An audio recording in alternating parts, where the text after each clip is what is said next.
Hello everyone, and welcome to Classic Gaming Today, where we take a look at the gaming experiences of the past through the eyes of the present.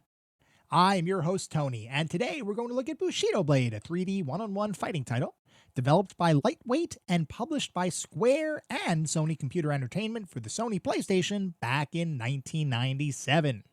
We're going to talk about that game in just a couple minutes, but first, as is usual, just a little bit of housekeeping up front. As always, I am excited to be here. I hope all of you are as well.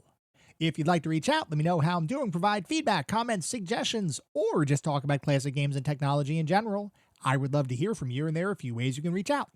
I have an X account with the handle @ClassicGamingT. I have an email address, which is classicgamingtoday@gmail.com, and we have our Discord server. The link is in the show notes. Discord is the best way to get in touch with me and the rest of the community around this podcast. We have a ton of fun out on Discord. We do weekly and monthly gaming challenges, prizes, rewards, discussions. It is all out there. I highly encourage you all to check it out. I also highly encourage you to check out our Patreon. It is patreon.com/classicgamingtoday.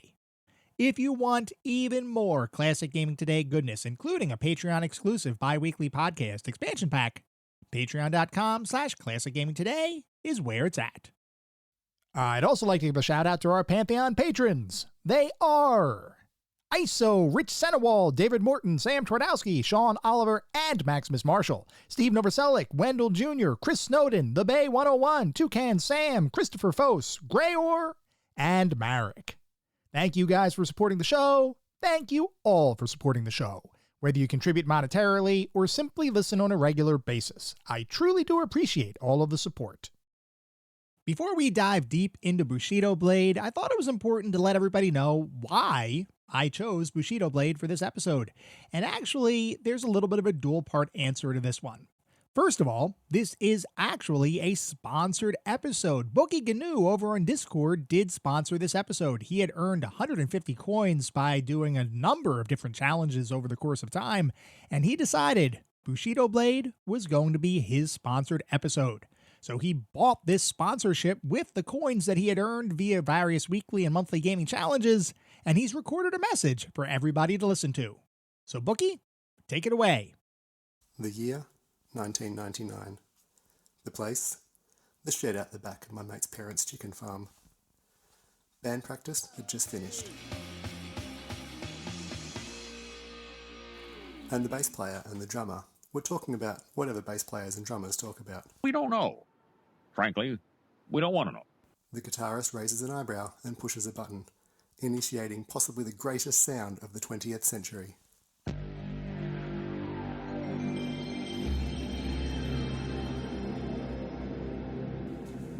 I don't even need to ask what game was in the PlayStation as he hands me the controller.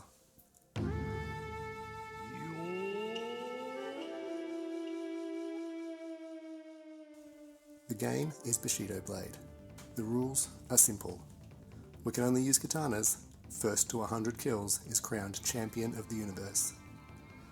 Some rounds are over in the single slash of a sword. Others take minutes as my friend makes it his mission to disable my leg, leaving me limping while he cuts down every plant in the bamboo thicket. This game probably has a story if you play it single player, but we couldn't care less. It's the versus mode that has kept us playing for the last 25 years. The band has broken up and we live in different cities, but when we catch up, we still sometimes have a conversation that consists entirely of Bushido Blade, Bushido Blade, and the battle to 100 begins. There's even a Champion of the Universe trophy now, which has been mounted on a gold-plated, but still functional, PlayStation Mini, has an engraved plaque, and is a thing of beauty. I'll spoil the episode now by saying this is obviously our newest addition to the pantheon of classic games, but to balance my message out with some criticism, I will say this game has a secret, where if you play Slash mode and defeat 100 computer-controlled opponents in a row, you unlock the ability to play as a character with a gun. I did accomplish this once after many hours of attempts. Turns out, the gun guy sucks. Stick with the katana. Thank you, Bookie, for your message, your sponsorship, and your support. Now, interestingly, I have also had some prior experiences with Bushido Blade. This is one of those games where back when I first got it, it was entirely unlike anything I had played before. We'll talk about all of the stuff behind Bushido Blade and the overall style of the game and how it plays and all that kind of stuff a little bit later. But just high level. When I got Bushido Blade for the first time, I honestly didn't know what to expect. I had heard that this was a very different kind of fighting game, that this was not the traditional kind of 3D fighter that you would find in the arcades like the Tekkens and the Virtua Fighters, and I guess at this point, Soul Edge? Is that right? Soul Edge would have been out? There were a bunch of different 3D fighting games, and of course there were 2D fighting games like Mortal Kombat, Street Fighter, and all of the other kinds of games that came along with that era and genre of gaming back in the early to mid-90s. When I got Bushido Blade for the PlayStation, I fired it up, and it was entirely different. There was no life bar. There was no real combo system to speak of. The combat was slower paced, and you know what? I absolutely loved it. And you know who else loved it? Was my brother. I know I keep talking about myself and my brother about all of our past experiences in gaming, but that's simply because a lot of my earlier experiences in gaming were shared with my brother. And playing Bushido Blade was definitely one of those shared experiences. We had so much fun with the unique combat system in Bushido Blade. I remember countless times where we would pick our combatants, we'd pick our weapons, and we would have these tense face-offs right in the various stages or the areas of the game world. And I remember just chasing each other around through bamboo fields and all sorts of different locations, just trying to get that one-hit kill.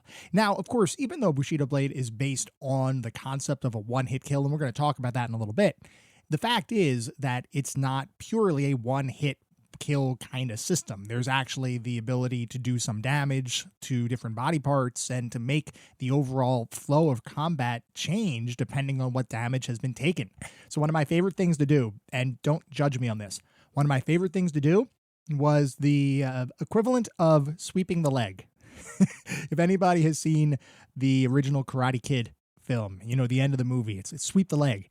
And it's basically like, take the leg out. So I would get my combatant, I'd get my sword, and I would get into like this crouched kind of position, and then I would try to time my attack so that I could slash my brother's legs out from under him, which, if you damage the legs enough, will actually make it so that the combatant, your opponent, can't really get off the ground much, which I know this sounds probably a little torturous, but it was so much fun. And then he's flailing along on the ground trying to swing at me, and I'm just jumping around outside of his range and kind of like trying to duck in and stab him and then back away and then come back in and stab him and everything. Oh, so much fun.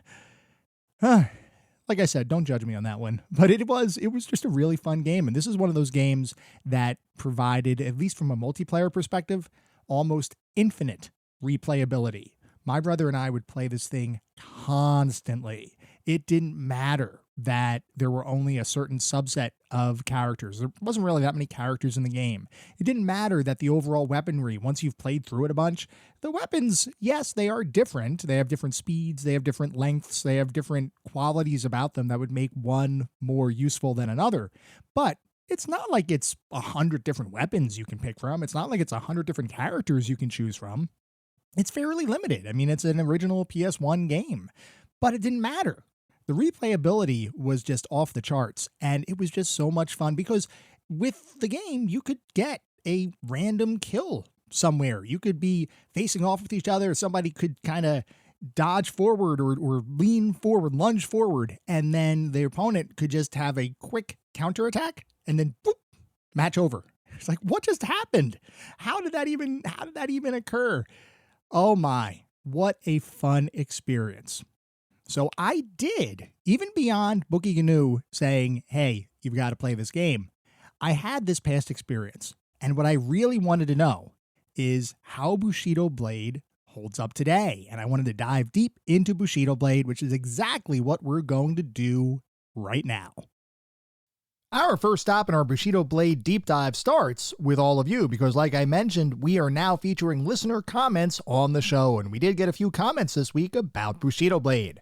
The first was from the Bay 101, who writes, as you know, I love the history part of the podcast, so I wanted to help a bit on your upcoming episode.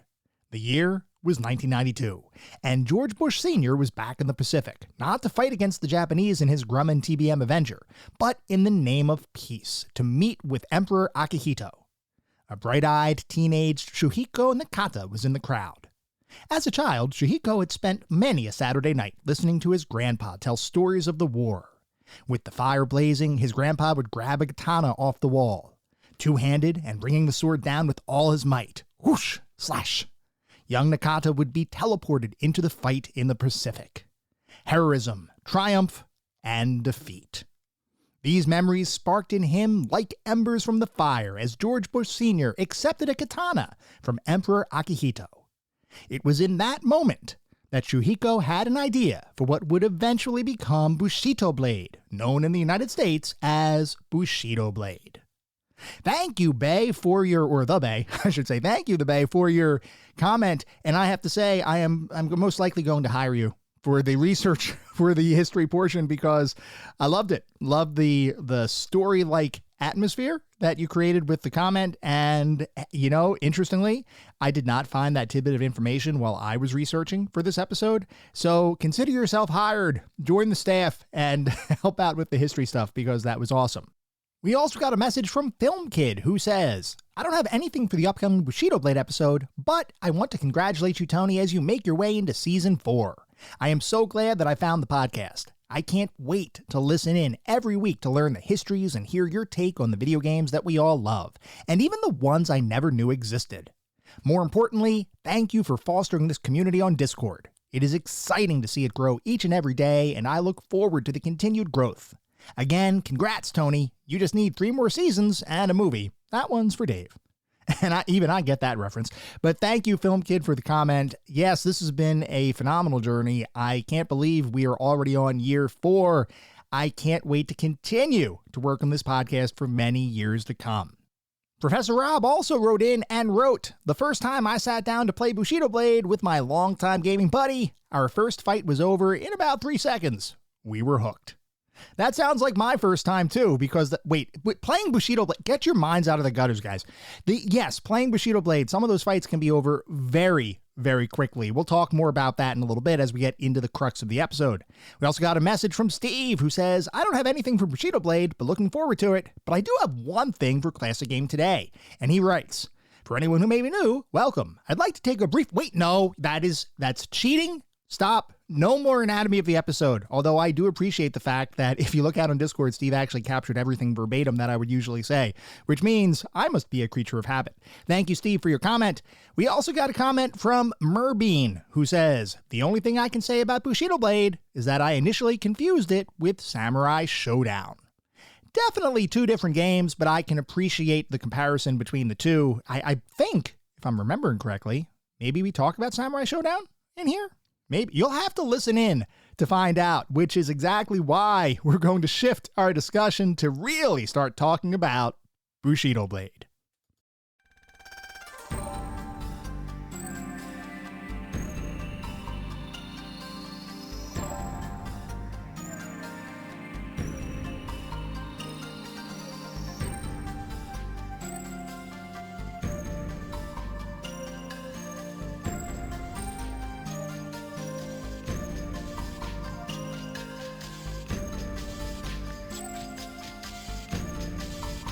It's now time to start talking about some history. Let's dive deep and talk about the history behind Bushido Blade. Before we can do that, though, we have to go just a little bit further back and talk about the history of fighting games in general, because Bushido Blade represents what I would call fairly traditional concept in that you have 3-dimensional graphics, you have one-on-one combat, and you have, which was not quite as common back then, but you have the degree of weapon-based combat between 2 people. And the goal is for one person to beat the other.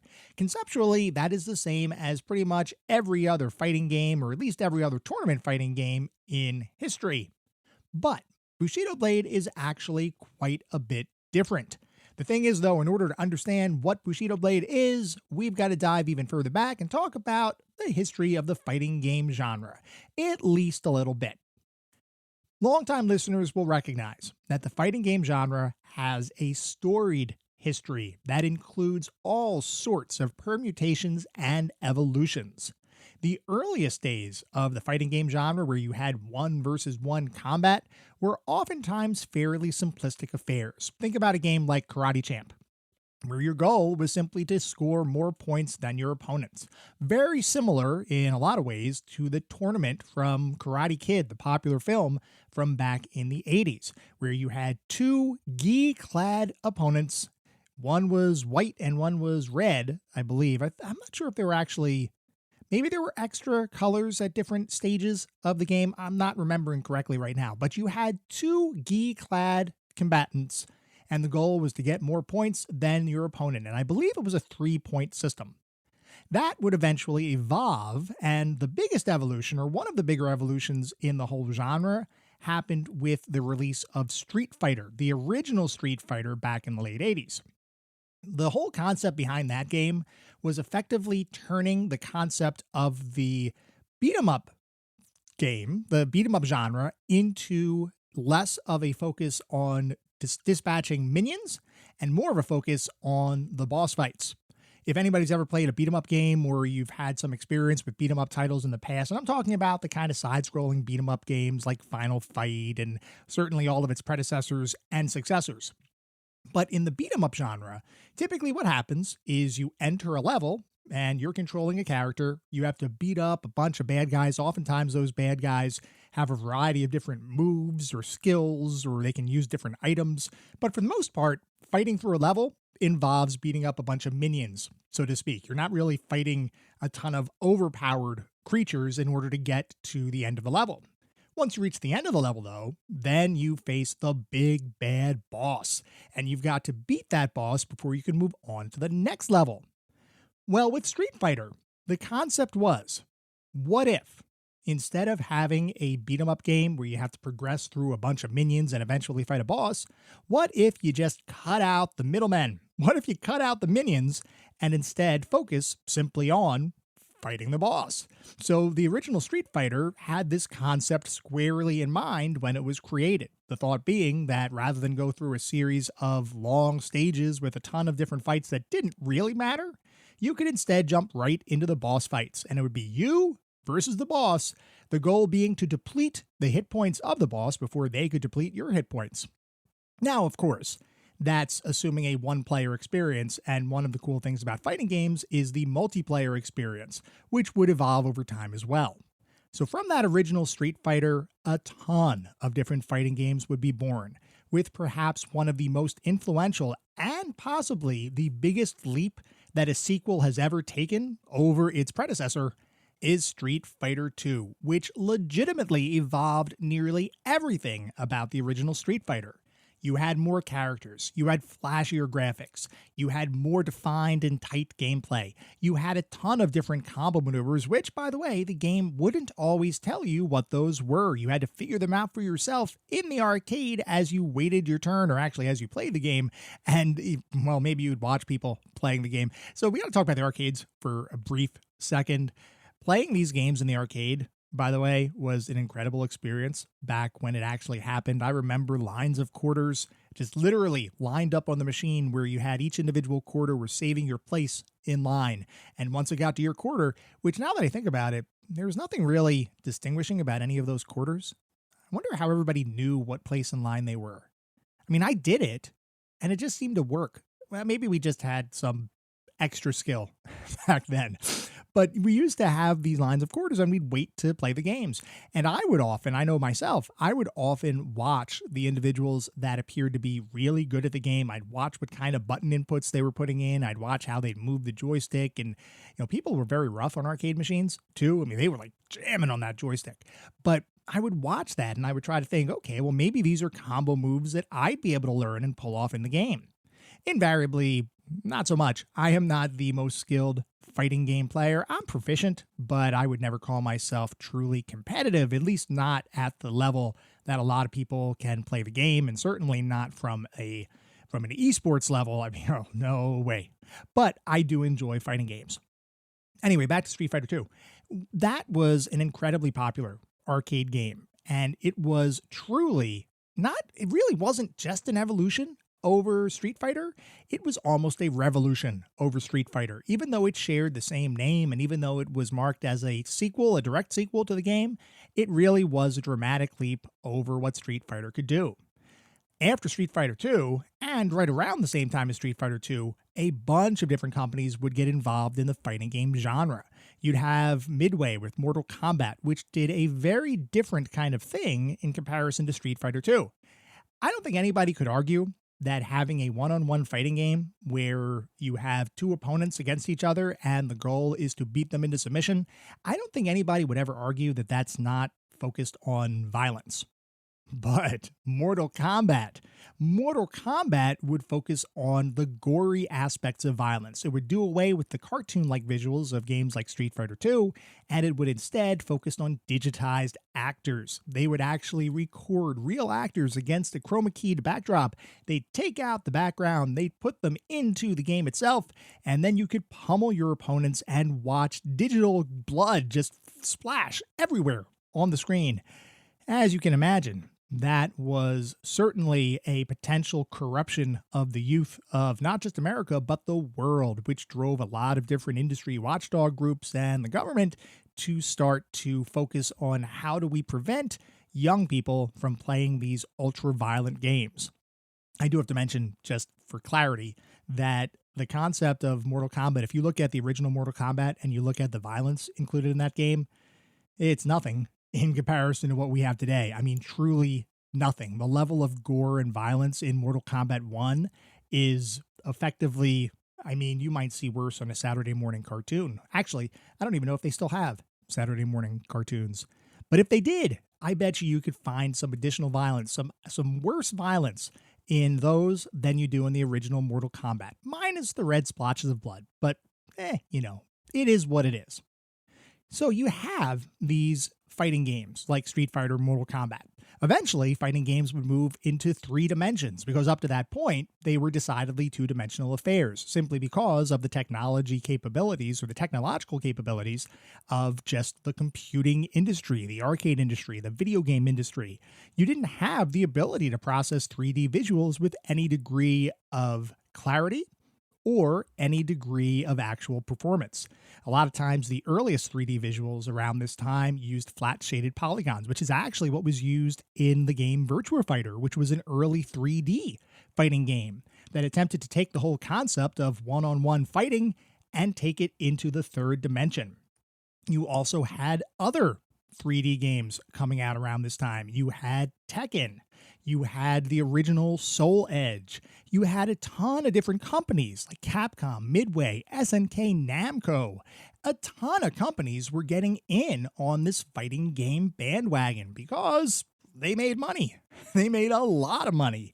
So you had so many companies that were trying to get in and take their own slice of the pie, their slice of the market, to try to make as much money as possible while still delivering really worthwhile fighting game experiences. It's not like a lot of those companies were doing cash grab kinds of things, though, of course, there were some copycats that tried to use the popularity of the more engaging and well-developed fighting games to allow them to make a little bit of money themselves. And oftentimes those copycat titles were not nearly as well designed, not nearly as deep or engaging, but they looked like a fighting game, and if it looked like a fighting game, people were going to play it because fighting games were big business.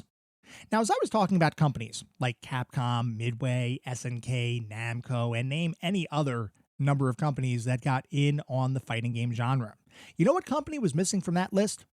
Well, if you guessed Squaresoft, you would be right. And honestly, it's not hard to understand why Squaresoft wouldn't be in the fighting game space. Square, historically, was an RPG development studio, or at least it had a focus on role-playing games. And actually, from earlier in the 80s, near the late 80s, Its biggest property, as I think most people are likely aware, is the Final Fantasy series. And we've talked before about how that original Final Fantasy game effectively saved Squaresoft from financial ruin. They were at the point where they were effectively going to declare bankruptcy, or they could have declared bankruptcy. And they all got together as a company to try to think about what that next title was going to be. What would be that heavy hitter title that would enable them to stave off that financial ruin and instead turn their fortunes around and become a profitable and successful company.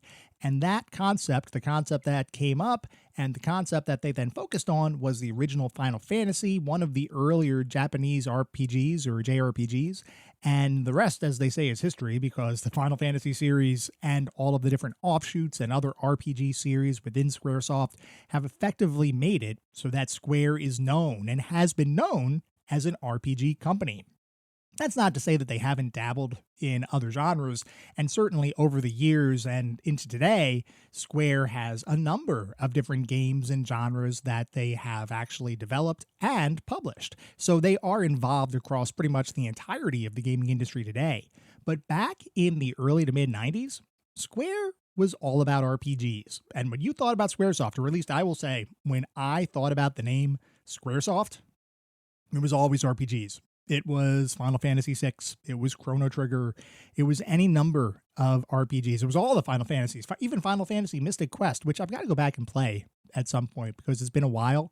And I remember as a kid really liking it, but I also recall that it's not really one of those, what I would call a mainstream Final Fantasy entry. It was kind of looked at as almost like a beginner's Final Fantasy, so I'm very curious about that one. That's a total tangent, though, because what I want to focus on is the fact that Squaresoft, and this is something that I think most people have recognized or at least observed themselves, Square has always been thought of as an RPG company, or at least a company with an RPG focus. In 1995, though, spurred on by all of the success across the fighting game genres and just trying to see how they could continue to up their profits over time, Square decided to do something entirely different.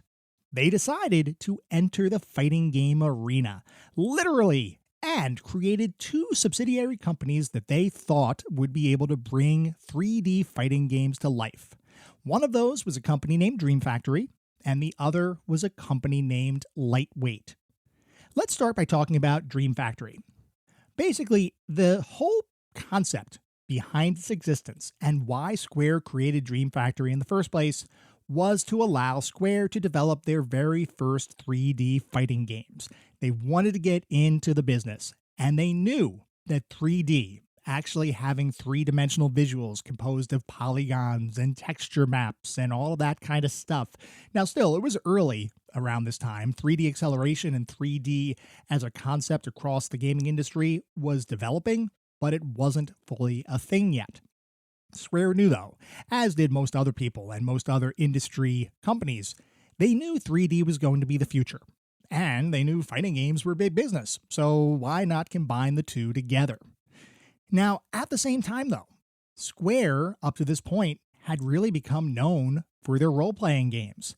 And if they just released a fighting title, it might have been looked at a little strangely. I mean, think about it. Think about the last time you've followed a company that has had a significant focus in one specific area of anything, and then they decide to do something very different. Even if you love the company, and even if you think the company can do no wrong in their subject matter expertise, at least the domain that they have that expertise in, you might raise an eyebrow when you hear of them trying to do something totally different. And certainly when Square said, we want to make 3D fighting games, that was decidedly different than their RPG focus up to that point. So when they sat down and when they created Dream Factory to create their very first 3D fighting title, they knew they wanted to create something that was high quality. They wanted to create a high quality 3D fighting game because they wanted to silence all of their potential critics that said, well, Square can't make a 3D fighting game. They make RPGs. If you're not talking about deep narratives and turn-based combat and stuff like that, what the heck is Square even doing? So Square decided to take a hybrid approach, and they told Dream Factory, when you make your 3D fighting game, make the best 3D fighting game that you could possibly make. with one-on-one fights, a general kind of tournament approach, but then also, in order to show that we're not just trying to throw all of our heritage out, include some additional features and additional modes with that game. What that meant is that in addition to the traditional tournament-based fighting mechanics that were prevalent in any number of both 2D and 3D fighting games, the game that Dream Factory was going to create would also include what they called a quest mode, where you would progress through, you would defeat a bunch of different enemies, and as you beat those enemies, you would actually progress through a 3D dungeon. You would acquire items. You'd unlock additional characters to use throughout the game. Now, granted, this was not a hardcore RPG experience. This was not something where you would pick up and say, oh, look at that 3D fighting RPG. It wasn't a true hybrid at the genre level. But what it was a way of Square saying, look, we recognize that we have never made a 3D fighting game before. Trust us on this one. Try the game, and you know what? We're going to show you that we still have that RPG focus, that we still have that RPG heritage, because we're going to include, albeit a super lightweight version of an RPG, we're going to include some RPG elements within the game. So this was an early game that married the 3D fighting game concept with the overall concept of dungeon crawling and having a little bit of an RPG experience included with the overall game. That concept of marrying 3D tournament-based fighting with a dungeon crawling experience, at least in the quest mode, not necessarily across the rest of the game, formed the foundation of Tobal No. 1, which released on the Sony PlayStation back in 1996. Now here's the thing about Tobal No. 1. Square wanted to pull out all of the stops. This was their first 3D fighting game. They knew that they needed to show that they actually could make a 3D fighting game and make a really good one. So when they stood up Dream Factory, they wanted to make sure that Dream Factory had all of the resources at its disposal that it would need to create a really full-featured fighting experience. The chairman of the company and the director for the game was a man named Seiichi Ishii. He was a big deal in the fighting game genre. He was one of the original designers on Virtua Fighter, which was one of the earliest 3D fighting titles, 3D tournament fighting titles, as well as Tekken 1 and 2. He was a true pioneer in the 3D fighting game space. And Square basically said, you know what? If we're going to get into this whole 3D fighting game thing, we need to get a true trailblazer. So they hired Seiichi Ishii to helm the development of Tobal No. 1. They also brought on Akira Toriyama to design all of the characters. He was the legendary creator behind Dragon Ball. He created and helped create the Dragon Quest series. And of course, he also worked on Square's epic RPG, Chrono Trigger. And actually, this is something that I found interesting. And I wonder if anybody knows this. When Tobal No. 1 was originally conceptualized, it wasn't supposed to be a standalone fighting title. It was actually supposed to be a Chrono Trigger fighting game, to which I can only say, oh, what a missed opportunity. I would have played the heck out of a Chrono Trigger fighting game. Let me pick Frog and put him against Magus every day of the week.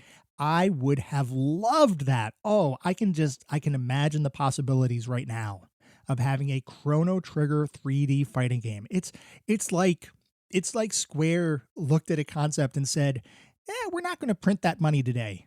We're going to go do something entirely original. I mean, I'm being a little tongue-in-cheek, but the fact is, a Chrono Trigger fighting game, if it was done well, I got to believe that would have sold. But ultimately, Tobal No. 1 did not do that. They decided to cast or create a whole new cast of characters for the game.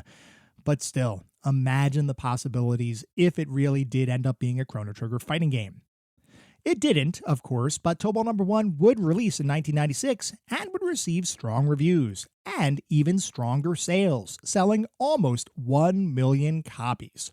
Now, I should mention, and for those of you who might remember Tobal No. 1, while the game itself was certainly designed to be a quality 3D fighting game, as the first 3D fighting game for Square, you might expect sales to be a little bit lower than expected. But in this case, like we just talked about, Tobal No. 1 actually performed really well on the market. Well, those figures might have been helped just a little bit because Square decided to include demo discs for Final Fantasy VII with Tobal Number 1's release. So it's not clear how many people bought Tobal Number 1 because they were super excited to play a Square-based 3D fighting game, or at least a Square-published 3D fighting game created by Dream Factory as a subsidiary of Square, or if people were buying Tobal Number 1 because they wanted to get their hands on an early demo of Final Fantasy VII. Regardless, Tobal Number 1 as a fighting game itself was heralded and reviewed as unique, engaging, and above all fun. Certainly a feather in the cap of Square as they entered the 3D fighting game arena. Now, like I mentioned earlier though, Square wouldn't just create Dream Factory back in 1995. They would actually create another subsidiary whose intention was, once again, to create a 3D fighting game. That company was known as Lightweight. In 1995, Lightweight was formed, only when that company was formed, they wanted to do something different with the fighting game formula. Tobal Number 1, for better or worse, was a mostly traditional 3D fighting experience. There were some additions, like we talked about the quest mode with the whole dungeon crawling kind of gameplay mixed in with the traditional 3D fighting. But for the most part, Tobal Number 1 was a 3D fighter. It had all of the same elements of fighting games that we talked through earlier, with life bars, combo moves, and a bunch of different characters that were designed to fight each other with one emerging on top. And that fighting game formula, like we also talked about, was something that evolved from the original beat-em-up genres, with the fact that each fighting game became effectively a series of one-on-one boss fights versus fighting through a bunch of minions. The formula for fighting games has been established and had been established for years at this point. But Lightweight looked at that formula and they said, well, what if we do something different? What if, instead of creating a traditional 3D fighting game, or even just a traditional fighting game in general, what if we did something where we would remove the life bars? We would take away the fast pace of combat that was pervasive across most of the fighting games of the time. We would do away with flashy particles and outlandish projectiles. What if we would instead go back to the game's roots, or to the genre's roots, and feature a series of one-on-one combat with honorable fighting, where one hit could potentially literally kill you. And if you perform dishonorably, you could be met with a game over. The concept here and the goal here was not to try to beat your opponent into submission. Certainly it was to win, but you couldn't win by any means necessary. You had to take part in the act of actual honorable combat. A far cry from traditional fighting games of the time, which were mostly anything goes as long as you win. This general concept, by the way, of that whole one-on-one honorable combat kind of thing has its basis in further history, and it's actually all around the concept of the samurai code, which in Japan is known as Bushido, or the way of the warrior. The samurai has been popularized, or have been popularized throughout history as being honorable warriors who focused on loyalty, martial arts mastery, honor, bravery in the face of insurmountable challenge, and effectively had a moral code with which they were supposed to live their life. That moral code actually extended to combat, where the whole concept behind samurai was that you weren't going to cheat to win. You weren't going to throw dirt in the face of your opponents just to achieve a victory, even if failing to do so meant your own potential death. Samurai combat and the whole concept of the way of the warrior was really all about doing things the honorable way, the right way. And if you were better while following that honor code, you were truly a samurai. Now, there have been a lot of other examples throughout history that have both embellished and evolved from that original samurai code. And even across pop culture, we see that today. You have the concept of, in Europe, the whole concept of chivalry and the knight in shining armor, the knights on horseback that would wade into battle and save the damsel in distress.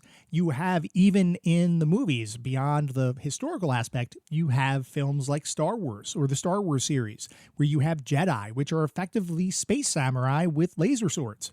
I mean, that's pretty much what they are. But that whole concept of following the way of the warrior is something that has pervaded both history and pop culture for a very long time. But interestingly, that whole concept and the general concepts behind Bushido, the way of the warrior, they were well known in the mid-90s, but nobody had ever thought to attempt to apply that concept into a one-on-one fighting game. And honestly, why would you want to do that? Players wanted fast-paced combat. They wanted to knock the teeth out of their opponents' mouths. They wanted to decimate them. How fun could it possibly be to take a slower-paced, more methodical, and honorable approach to combat? It didn't sound like it would work. It sounds like the antithesis of a fighting game.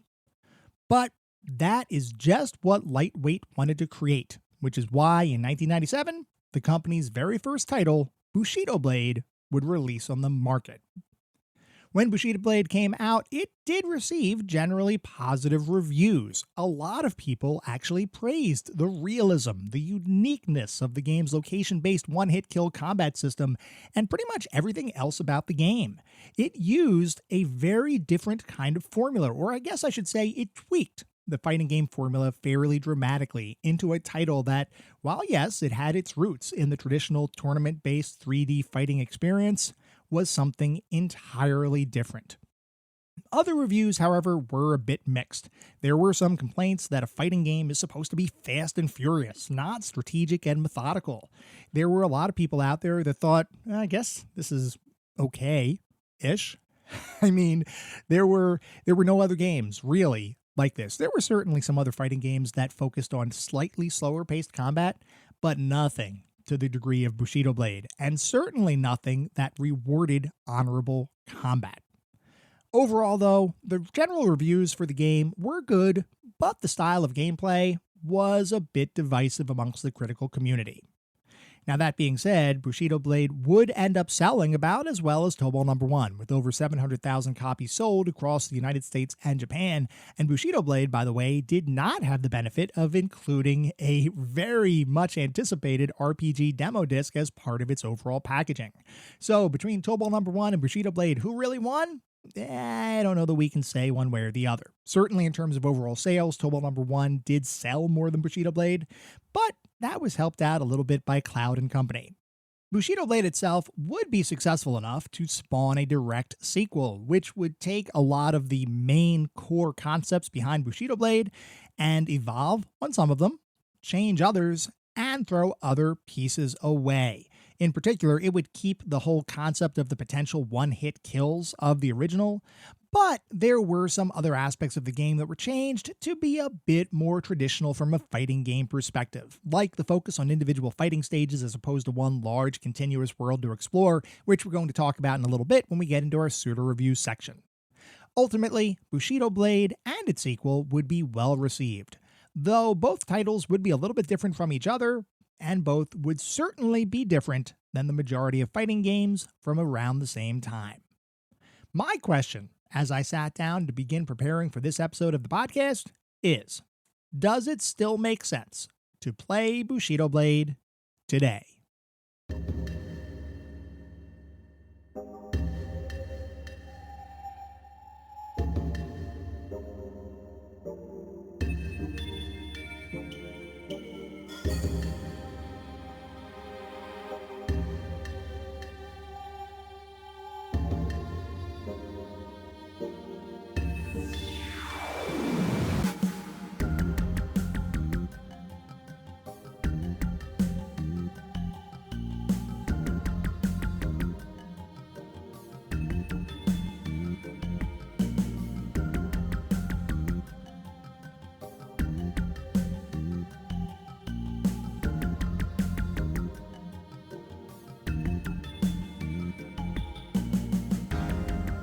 We are now going to shift to start talking about what it feels like to play Bushido Blade today versus when it was released almost 30 years ago. Bushido Blade, at its core, is a one-on-one fighting game where your goal, as with nearly every other fighting game in existence, is to beat your opponent before they beat you, using a combination of attacks and defensive maneuvers to hopefully outlast whatever enemy you may be facing. And yes, if you look at Bushido Blade from the simplest possible perspective, that description does in fact apply to the game. But to simply call Bushido Blade a one-on-one fighting game is terribly reductive, even though, technically speaking, you would be accurate in your description. Because Bushido Blade, perhaps more so than nearly any other fighting title released up to the point that the game hit the market, is an entirely different kind of experience than the typical one-on-one fighter, and even today remains one of the most unique fighting games ever created. So let's talk about what makes Bushido Blade Bushido Blade. The first thing you're going to notice is that there are a surprising number of modes included with the game, something that exceeds a lot of other fighting titles from around this time. You have modes like the fairly traditional story and versus modes, but you also have some modes that are entirely distinct, like something called point of view or POV mode and the slash mode. We are going to talk through each of those individual modes in detail because to truly understand and appreciate what Bushido Blade has to offer, we really need to understand all of the different ways the game allows you to play with it. First though, we've got to tackle the overall fighting mechanics that form the foundation of the entire experience. Because ultimately, it is those mechanics, more so than the modes included with the game, that serve to make Bushido Blade an entirely unique experience. So like we've been talking about, Bushido Blade is a three-dimensional fighting game, which means rather than being constrained to a two-dimensional view where you have a side-by-side or a side perspective kind of look into the battle, you have true 3D graphics. But the one thing you need to realize here is that this is not just a 3D-ish kind of fighting game. This is a true fully realized 3D game. It has a fully realized 3D world. Every single stage is made up of 3D objects and polygons. And every single character is made up of polygons, which means they are fully three-dimensional representations of characters that you can control and fight with. This goes beyond a lot of the earlier 3D fighting games that you might have seen, where actual movement in the world itself was somewhat constricted in that you didn't really have full 3D exploration available. Now, around this time in 1997, you did have the start of having the ability to move into and out of scenes, but Bushido Blade takes it to a whole other level because the entire world is truly 3 dimensions, and the entire world is more so than just a couple of collections of different stages. It is actually a true world. Now, as far as navigating that world, and we'll get to what that means in just a little bit.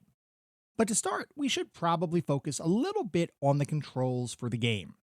Much like other 3D-based fighting titles, Bushido Blade allows you to move around the three-dimensional space that you're going to be fighting in via a combination of small steps, slightly longer distance dodges, and occasionally used jumps. In addition, and this is what I was talking about before, in addition to a free run option, that if you hold the L1 shoulder button down on your controller, it allows you to run in any direction within the 3D environment that you're currently in.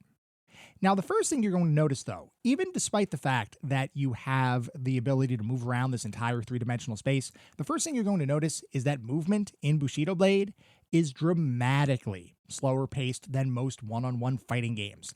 Every single movement that you have feels deliberate and intentional, much more so than what you would see in, say, like a Tekken game or a Virtua Fighter game, where yes, there is intentionality behind any of the inputs or any of the attacks you're trying to do, but ultimately, those games are a lot more fast-paced than Bushido Blade. And honestly, if you've never experienced Bushido Blade before, you better be ready for a bit of a learning curve and a perspective shift. Because if your general inclination is to run into the fray and begin mashing on some buttons to try to beat your opponent into submission, you're going to discover really quickly that that style of gameplay just is not really supported by the movement mechanics that are embedded within the game. The thought of moving anywhere quickly, other than using your free run movement, which really isn't combat-centric, is just not a thing in Bushido Blade. And just as an example, When you press forward on your controller, depending on which fighter that you're using, you may walk forward briskly, or potentially you might take a few very short steps that will literally only move you inches towards your opponent. This is a style of movement that is going to feel strange if you've never played Bushido Blade before, or if you're like me and you haven't played Bushido Blade appreciably over the last 25 years. And in fact, your immediate impression here might be that the controls are sluggish, especially in comparison to more modern titles, because movement in fighting games, as we've been taught over the years, is not supposed to be this slow. So you might be wondering why Bushido Blade decided to focus on slower and more methodical movement than all of its peer titles. And the reason is that Bushido Blade is based in realism. It is not based in depleting a life bar. It is not based on executing a ton of flashy combos and maneuvers that fill the screen with projectiles. Bushido Blade, like we talked about as we were going through the history of the game, is really focused on trying to deliver a realistic fighting experience with fights that could potentially be over in one swing of your weapon. This sense of realism even extends to the overall user interface for the game, where when you get into a fight, there's almost no UI to speak of. It is effectively an open screen with you and your opponent on it, and that's pretty much it. You just have to defeat them before they defeat you, and you're not going to be distracted by timers or markers or life bars or anything. Really, it is one of the most interesting presentations from a fighting game from around this time, and it definitely gives you a sense immediately that you're about to be playing something different, and potentially something much more cinematically dramatic than most other fighting games. And speaking of realism, the core conceit of the game here is that you can literally defeat your opponent in one swing. Now, internal to the game itself, the way that Bushido Blade works is there is a location-specific damage system built into the game. You're not going to see a life bar on the screen. You're not going to see life bars for individual limbs or other parts of your body.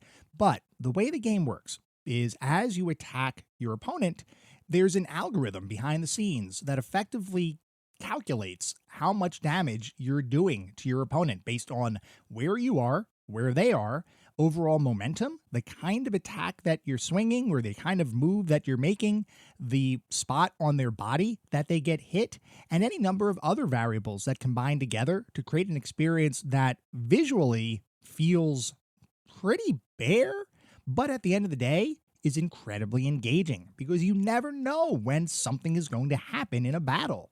You might swing your sword and attack your opponent's arm, which will effectively incapacitate that limb and prevent your opponent from attacking using that arm, or at least not attacking as effectively. You may slash at your opponent's legs. You might knock them to the ground, and they may be unable to get back up, which means the rest of the fight, they're fighting from their back while laying on the ground. It's an entirely different kind of experience. Or, by contrast, you might swing your weapon, might nick your opponent's neck, and have them collapse literally in a single hit. There are so many different ways that a fight could potentially go. And the best fights, from my perspective at least, are the ones where it's a back and forth struggle, where you slowly but surely incapacitate your enemy as they're incapacitating you.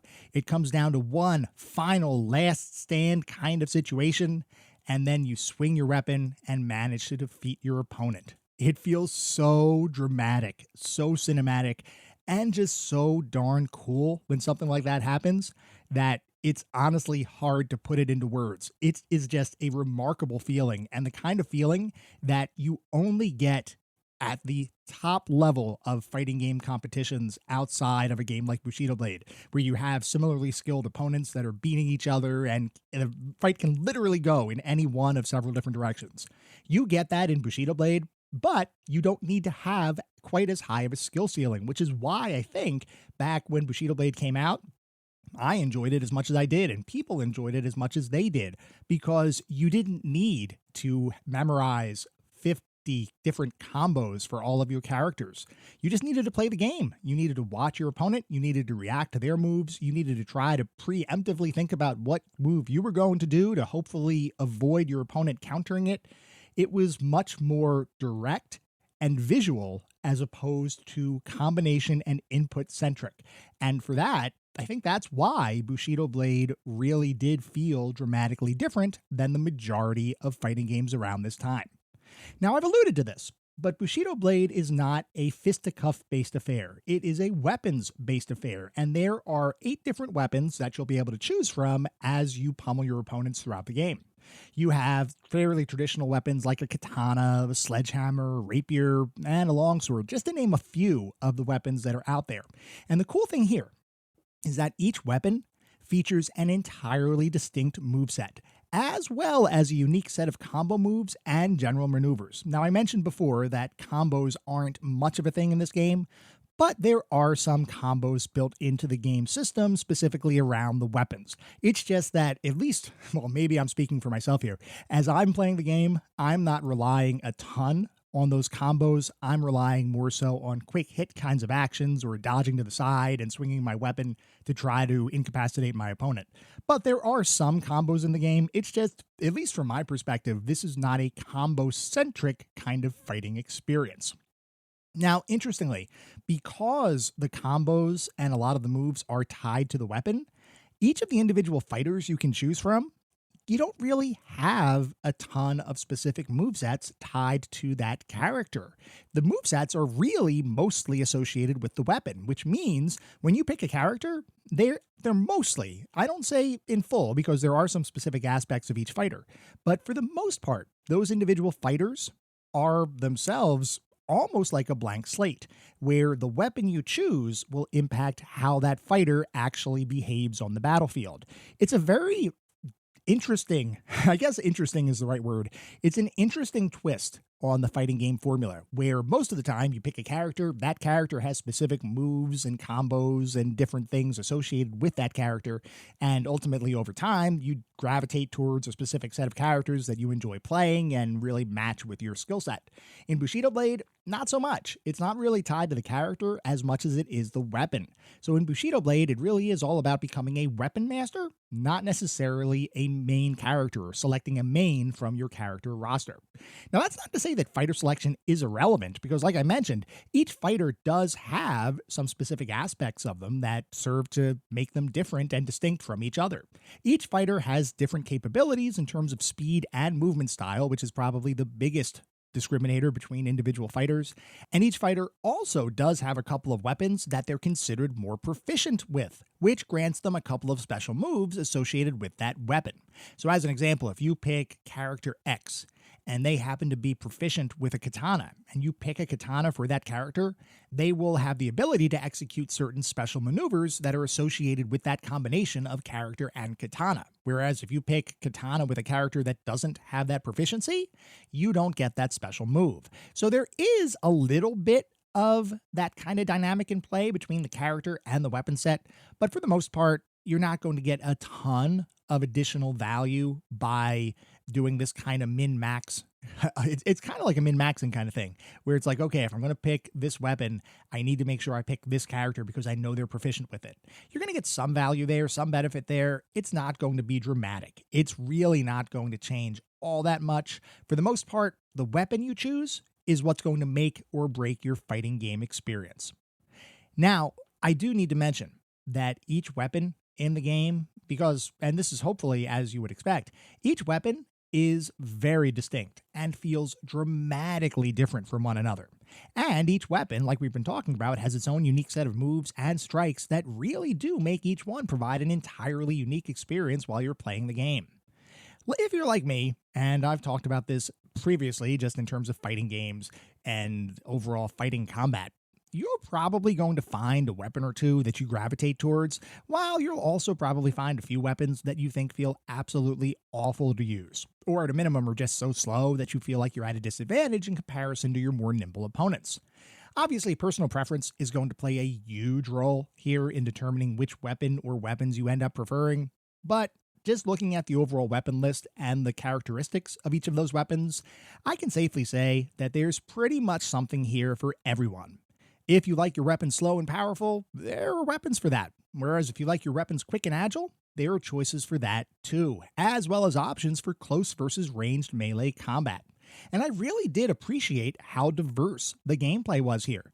Even though at the end of the day, you only have 8 weapons to select from, so it's not a dramatic list. It's like, as we were talking about earlier, it's not like you have 100 weapons to choose from or 20 or 30, 40 characters to pick from. But the cool thing here is that despite the limited selection at your disposal, everything feels unique enough that it really does make the gameplay different depending on what you choose, what weapon you choose, and to a degree, what character you choose. Now, if all you had to do was pick the weapon that you wanted and the character that you wanted to use that weapon, that would be a fairly, maybe, I don't want to say lightweight, it would be a fairly traditional fighting kind of experience. But the interesting thing with Bushido Blade is that beyond just picking the weapons and the character, you also have 3 different weapon stances that you can shift between using the R1 and R2 buttons on your controller, which correspond to what are effectively high, medium, and low stances. Though even describing the stances like that isn't really completely accurate, because your default moveset in each stance contains 3 different strikes. Your triangle button is typically an overhead slash, your circle button is normally a sideways or horizontal attack to the body, and your X button is an attack aimed at your opponent's leg and feet. So those 3 different attack vectors combine with the 3 different stances you can select from to form a huge variety of attacks that you could potentially fight your opponent with. And when you consider that a typical fight in Bushido Blade might involve multiple stance switches, different combinations of high, medium, and low attacks, and multiple blocks and parries, which you can accomplish using your square button, you can pretty easily see that the fighting system here can get pretty deep pretty quickly. So at a high level, that's pretty much the overall general gameplay of Bushido Blade. Those are the core gameplay mechanics that make Bushido Blade Bushido Blade. And hopefully it's easy to see that the different fighting mechanics here that form the core of Bushido Blade's gameplay are unique, varied, and above all fun. So now we're going to shift away from the core gameplay mechanics and talk about the various gameplay modes that you're going to end up using those mechanics in. The first one we're going to talk about is the story mode, because that's probably going to be the mode you spend the most time in, assuming you don't have a local human opponent to play against, because if you do, that is the mode you should be playing constantly, because that is so much fun.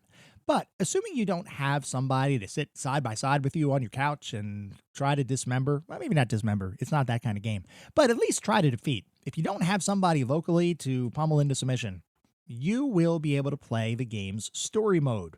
And I've alluded to the fact that there are different characters in the game. There are actually 6 different characters that you can choose from. Each of them has a unique story wrapped within an overall plot within the context of the game that's effectively the same for everyone, but has some distinctions as you get to the end of the game and through various fights within the game.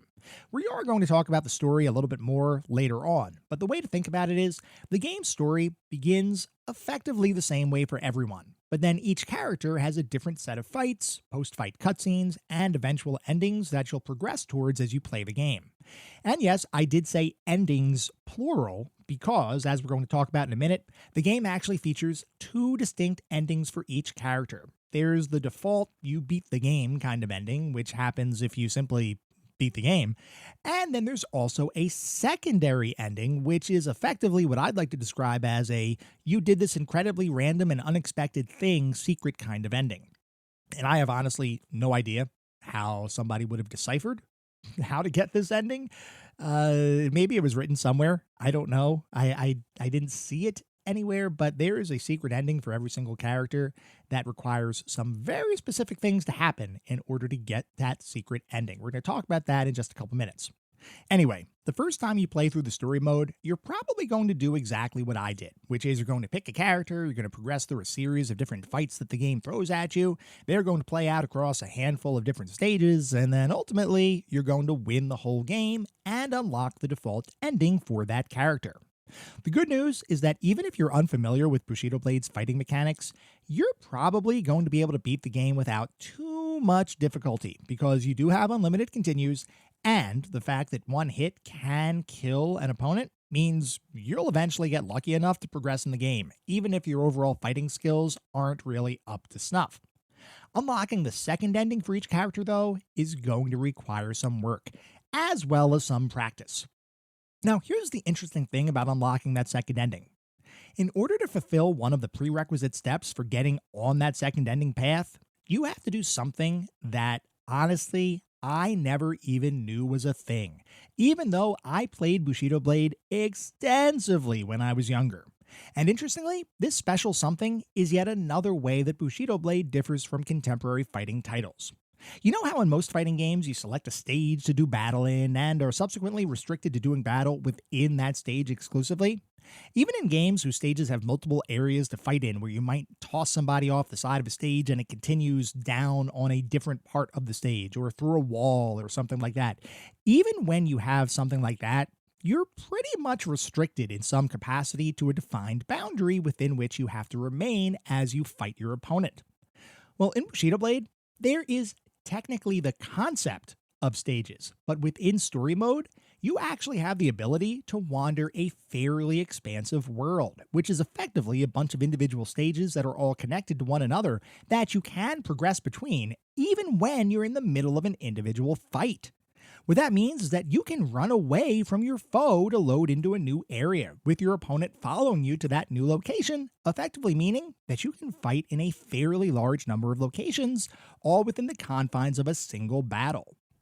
During typical gameplay, this doesn't come into play all that often. It's effectively a parlor trick because there's really no reason why you would want to progress from one area of the world to another within an individual fight, unless you're trying to avoid your opponent and maybe you run off to try to get away and create some space to regroup or do something like that. But to get the second secret ending for each character, you have to explore the world to find a hole that you need to jump into, all while not taking damage from the opponent that will end up chasing you through 5 or 6 different locations between your starting point and the hole you need to find in the ground. Depending on which character and weapon you've picked, that might range from an exceedingly simple run during which your opponent simply can't catch you, to a very challenging jog that your opponent will outpace with ease. Assuming you do make it to the hole you need to jump into, though, the next requirement in your secret ending chase is to defeat 6 foes without taking any damage, without getting hit at all. As you might imagine, and as was proven during my playthrough, this is pretty darn challenging, because avoiding all damage can be really difficult depending on the speed of your character, the speed of your opponent, and the weapons that both you and your opponent have selected. Assuming you're able to get through those fights, one of which includes a gun-wielding ranged attacker that the first time you fight him is going to feel 100% unfair because, holy cow, then you will face the true boss of the game. If you beat him, and honestly, the boss is pretty darn easy, then you'll unlock the second ending for the character that you've been playing.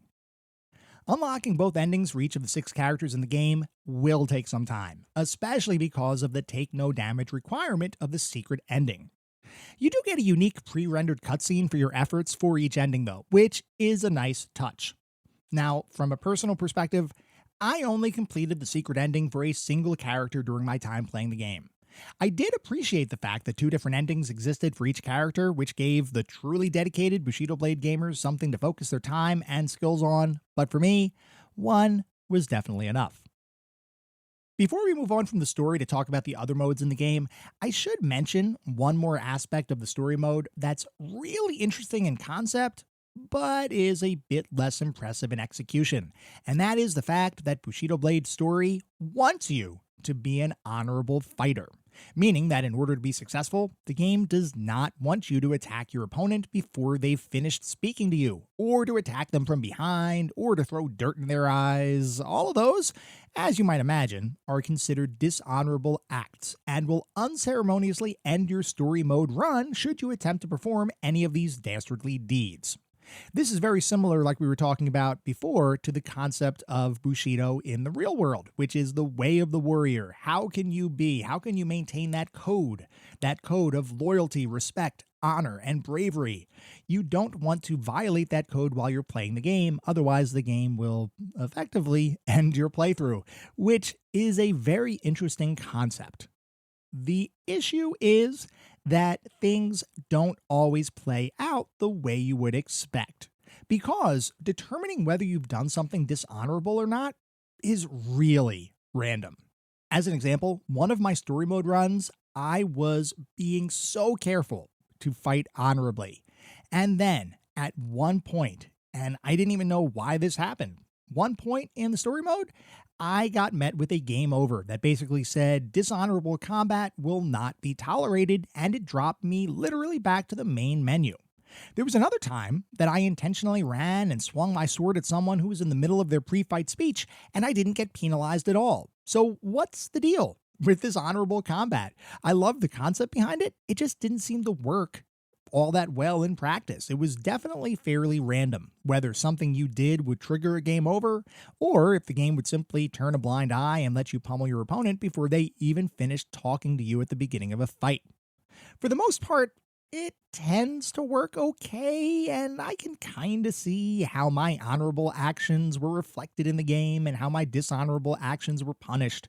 But overall, this felt like one of those features that could have really been refined, and while conceptually awesome, just wasn't implemented here well enough in order to be a truly worthwhile addition to the game. And actually, it added some frustration, as I was just talking about, with my story mode playthroughs, where there were sometimes I didn't know what the heck I did wrong, but the game told me I was dishonorable and therefore needed to be basically, I guess, what would it be? I guess excommunicated or just shut down. I don't know. The game ended. The game ended and I was not happy. Putting aside that minor irritation, though, what makes Bushido Blade even more impressive is that story mode is just one of the several different types of game modes that are available in the game. You have, like I've been alluding to, the traditional versus type of setup where you and another human player can fight each other, and honestly, that is the best way to play this game. It is amazing. But if you don't have a second player, there are a number of other modes that you can potentially play through. If you have 2 PlayStations, 2 televisions, 2 copies of the game, and a link cable, there's actually a second type of multiplayer mode available, which allows you to participate in what they call link mode, which is first-person combat against another person. I do not have that kind of setup at home. I'm going to be totally candid and open with you. I don't have 2 PS1s, 2 CRT TVs, a link cable, and another person to play with. So I can't really speak too much about link mode, but I will say kind of cool that it exists. Now, if you don't have another person to play with, luckily there's also POV mode or point of view mode, which allows you to play the game and basically just single battles. It's not really the whole story, but it lets you play the game from a first-person perspective.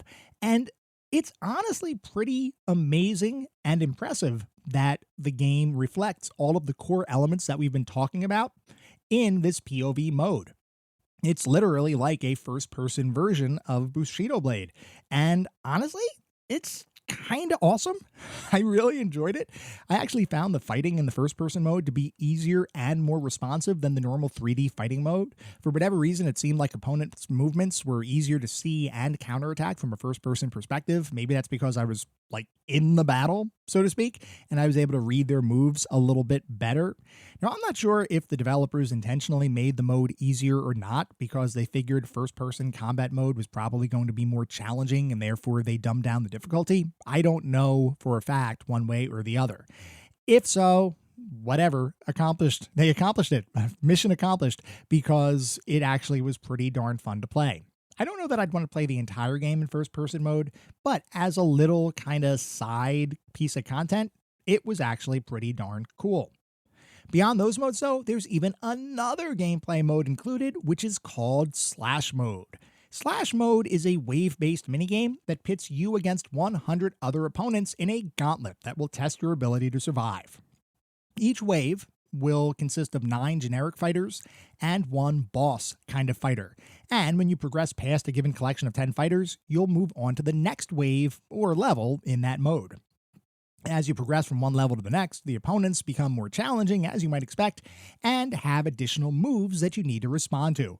Though things, honestly, only really start getting tricky around the 7th or 8th wave, so right around the point that you're fighting your 70 to 80-ish kind of people. It's in terms of the overall progression in the waves.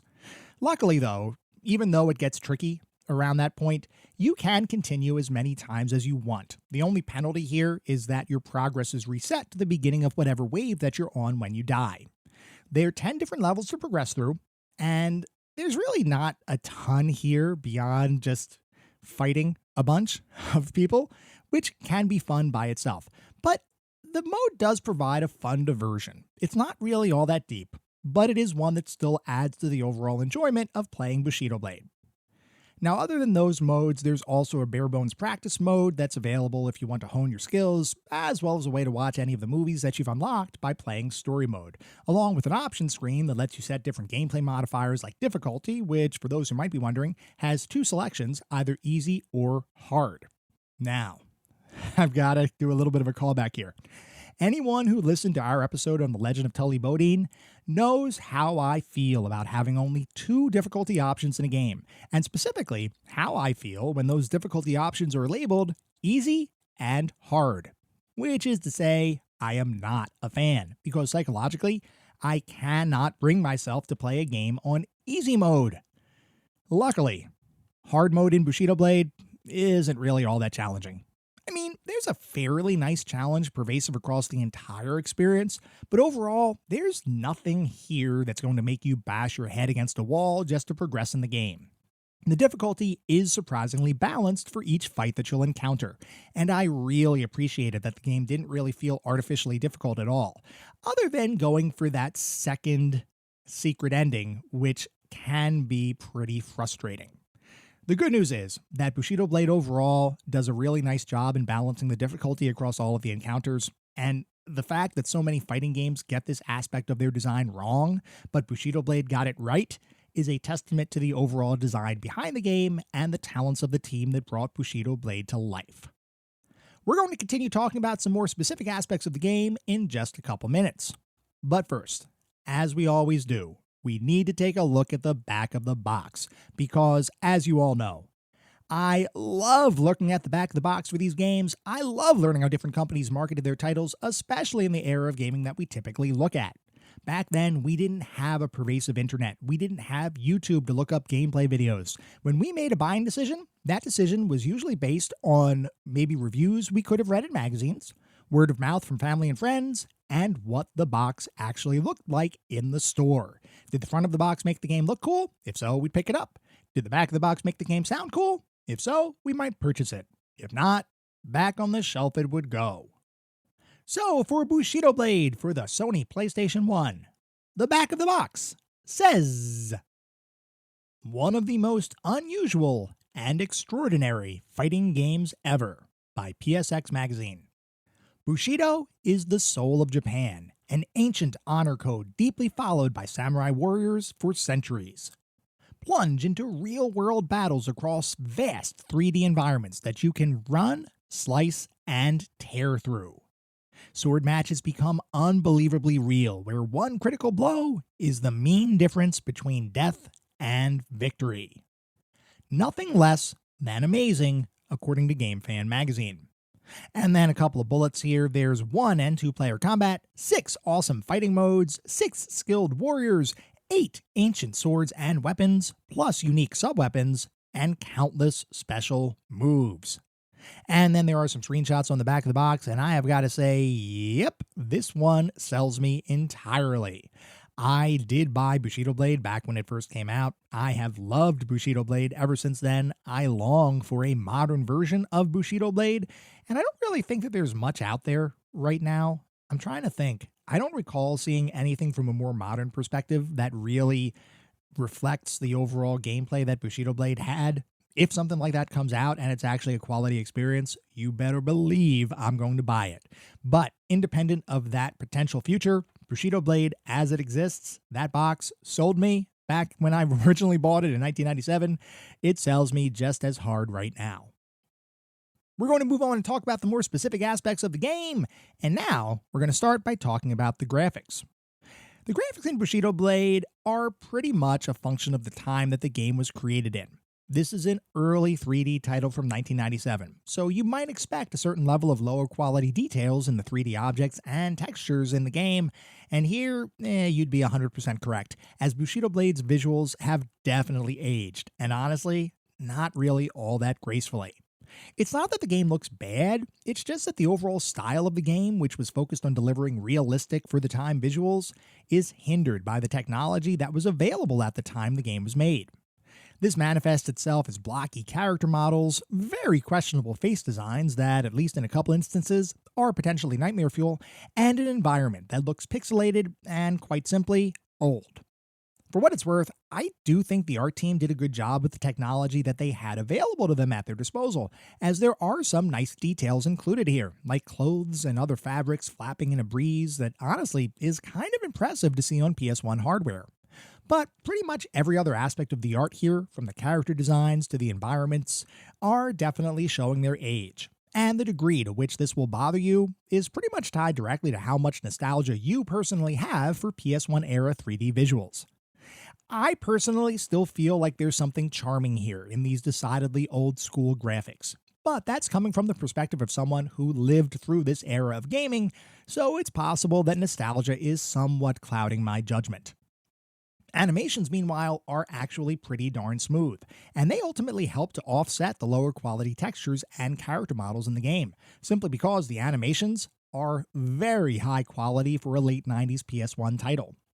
Now obviously, the smoothness of the motion and attack animations is not nearly as high definition as modern titles, but for the time, you can definitely see how much care and attention was placed into animating each of the characters in the game, which, considering the number of unique weapons available for use, must have taken a fair amount of time to get just right.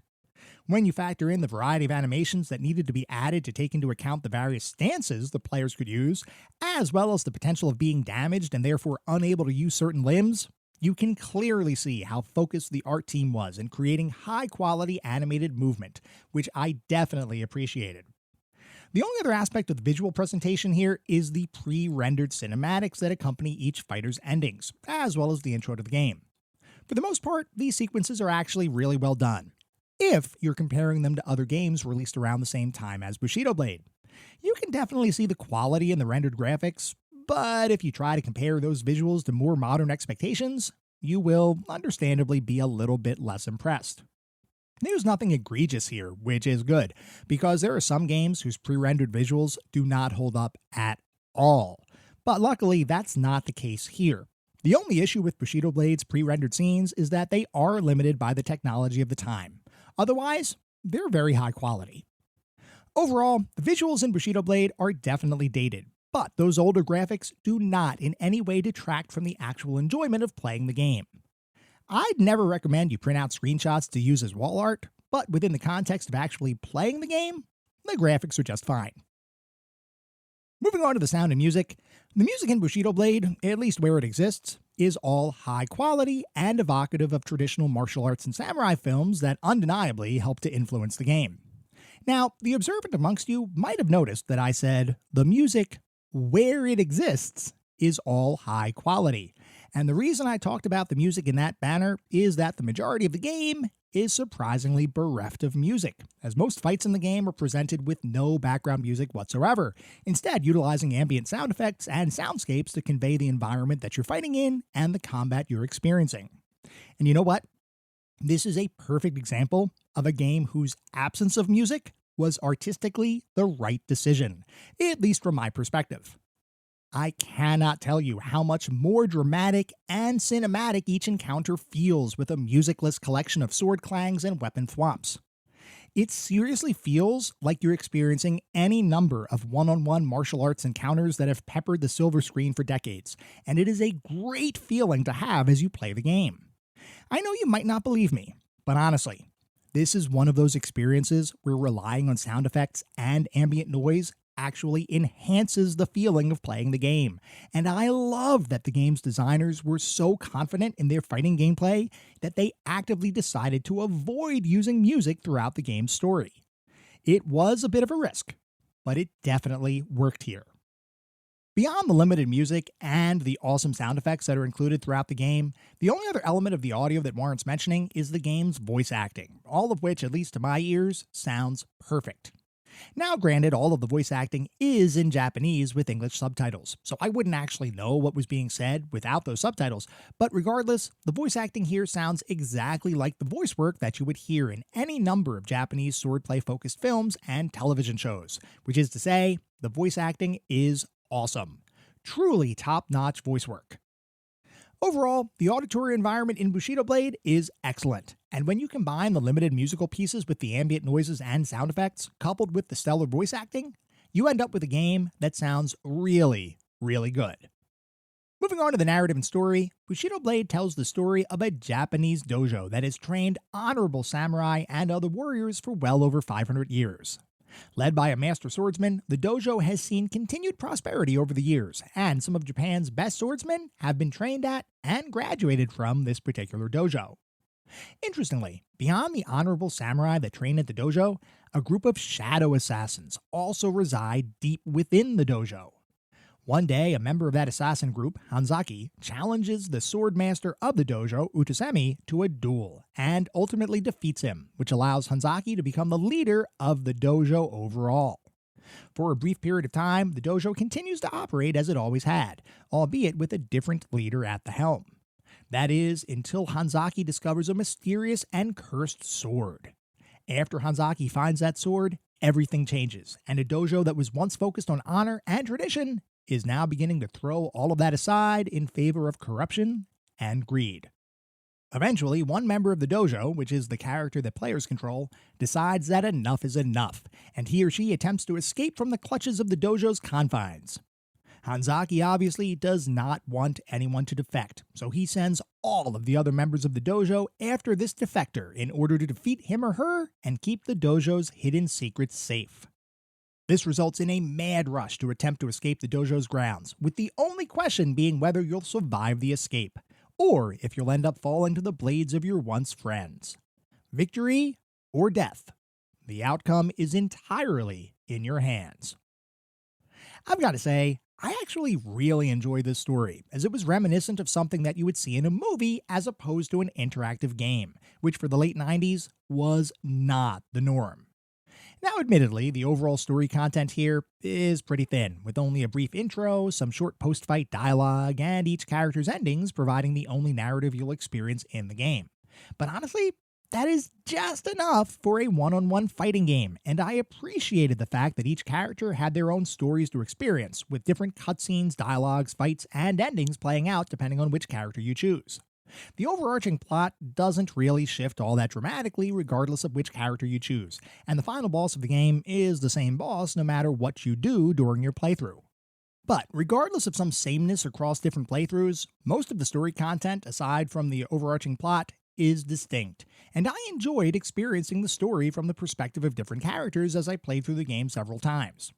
Overall, despite the fact that the story is not the deepest thing in the world, it still 100% works for a one-on-one fighting game, and I appreciated how cinematic the whole experience felt.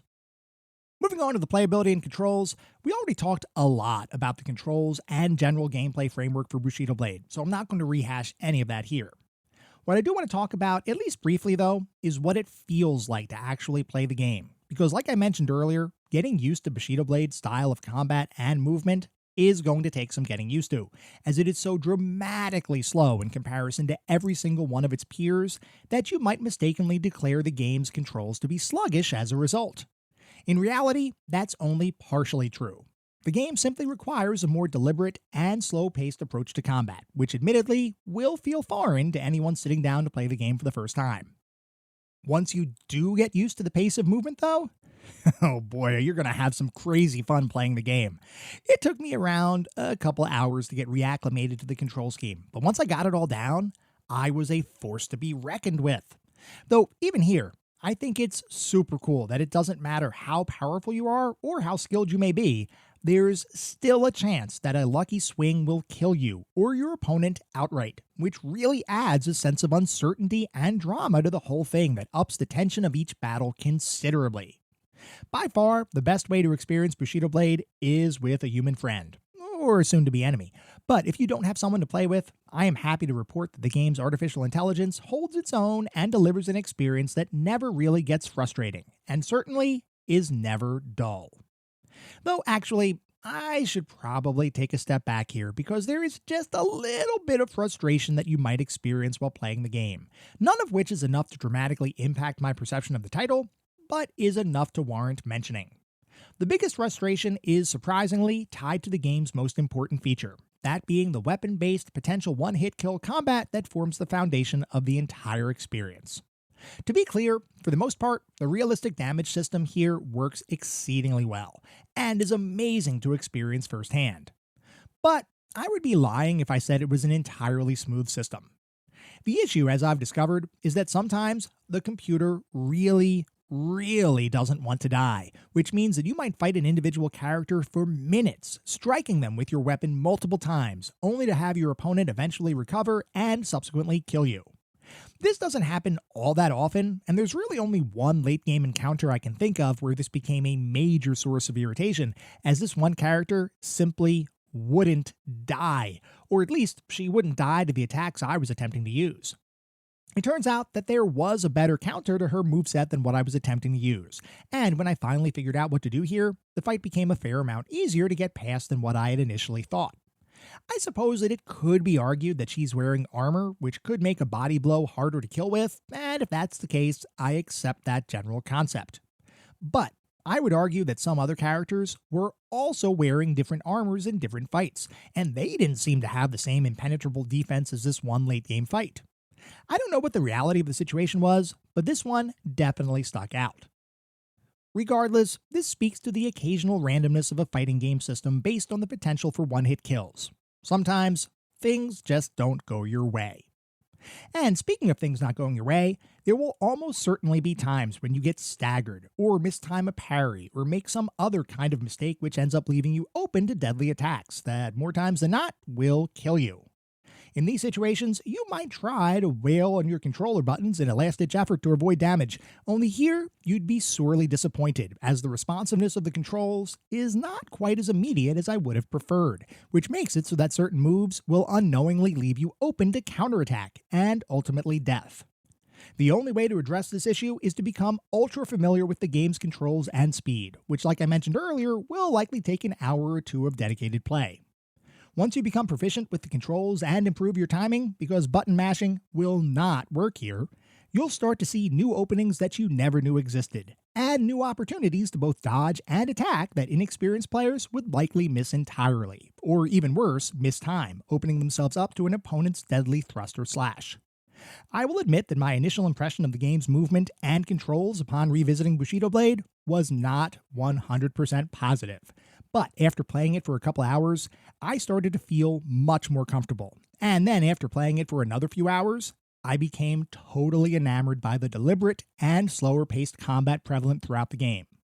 This is a game that does take some dedicated time and practice to fully enjoy. But if you devote the time needed to become proficient, you will almost certainly find a lot to like here. So what is our verdict on Bushido Blade? Well, Bushido Blade is an incredibly unique game that even today has very few peers, which from my perspective is a shame.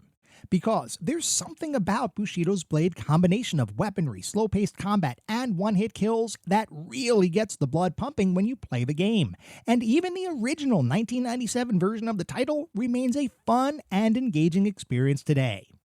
I will admit there are some rough edges here, like the graphics and the seemingly sluggish controls that require a period of time to acclimate to. But overall, I have very few complaints about the game, other than the fact that we don't, to the best of my knowledge, have a modernized version of Bushido Blade available to be enjoyed.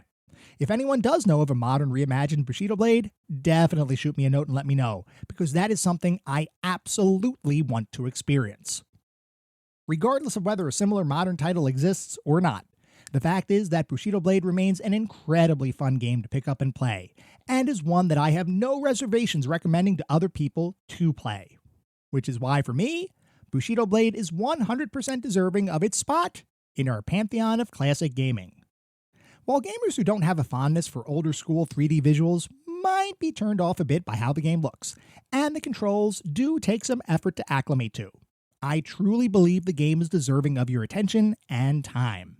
Which is why Bushido Blade has just sliced its way through the competition to become the newest member of our pantheon of classic gaming.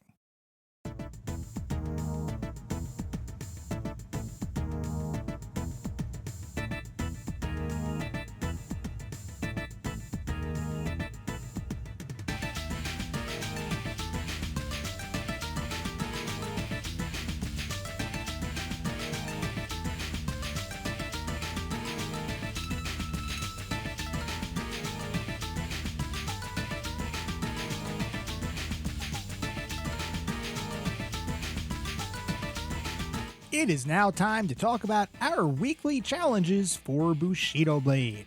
The very first challenge, it's a simple one worth 1 coin, is to win a fight while injured. Like we've been talking about, you can take injuries while you're playing the game. If you can win a fight while you are injured in some capacity, you will earn 1 coin. Your second challenge is to fall down a well. You've got to find the well in the world, jump down it. If you can get down below the well, you will earn 2 coins.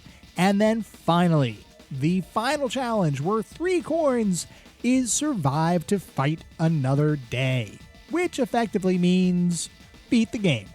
If you can beat Bushido Blade, you don't have to get the special ending, but just get an ending. If you can beat Bushido Blade, that will be worth 3 coins. As always, post proof of your accomplishments in the CGT Gaming Challenges channel on Discord.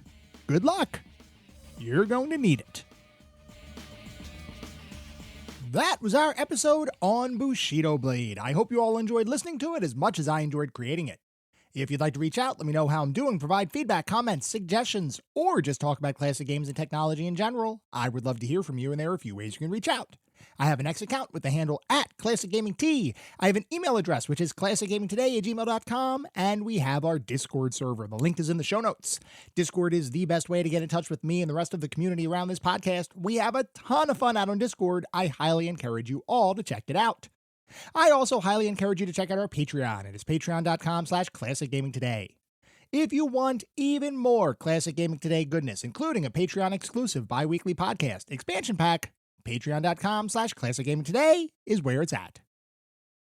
Before we sign off for the week, I do want to mention that our next episode is going to be focused on Terminator Skynet. So please write in, drop me a note on Discord if you want to have your comments featured on that episode. At the same time, I recognize you're likely listening to this podcast on any number of podcast services. And if you would feel so inclined, it would be great if you could leave me a review. This is not about trying to bolster star counts. This is not about trying to harvest a ton of 5-star ratings, though if that happens, awesome, it means we're doing something right. No, what it's really all about is trying to deliver the best possible podcast I can. The only way to do that is to get feedback from all of you, the listener community, to make sure I am hitting the mark and delivering the content you all want to listen to. We get new listeners every single day, which is simply amazing. I want to continue to grow this community and continue to make the best possible podcast I can. We'll be back in around a week with our next episode focused on Terminator Skynet. Until then, remember, sometimes the games of the past are just as good, if not better, than the games of today. Goodbye, everyone.